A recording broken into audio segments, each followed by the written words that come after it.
Ephesians 1, 3 through 14 has a lot in it. And there's a lot that can be talked about, but I kind of want to focus more on really a very simple part of its message.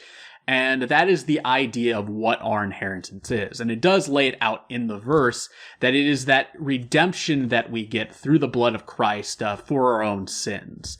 And that is a big deal. That is a life-changing thing. It is something that can bring us from where we are currently and help transform our lives and push them forward to where God really wants us to be.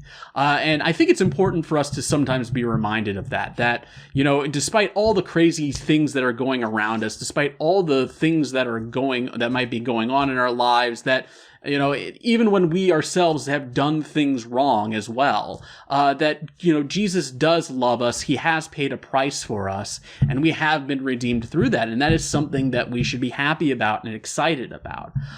The other sort of thing which I think is good to kind of keep track of with this verse, and with any verse like this, is it is referring to times that are coming to an end, times when things are set right, God returns, sort of the end of the world. There is a little bit of the apocalyptic in this verse, which I love anything that involves the apocalyptic.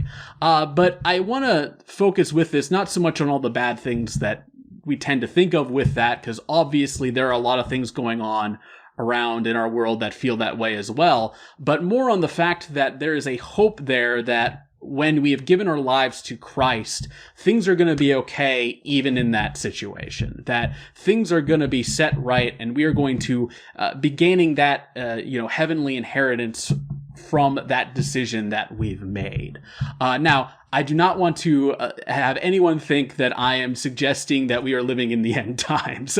We have, as Christians have been saying for centuries, that we might be in the end times, and it has not yet happened yet. But I do think it is important for us to keep these things in mind and to prepare ourselves for when that happens, because it can literally happen at any moment, and we have no control over it.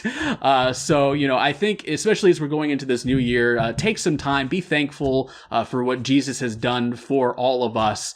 Reassess your life as you're, coming up with those New Year's resolutions and goals and everything that you might be doing next year. But also remember that, God has done great things for you, and He does love you, and He has paid a price for you, and that is significant.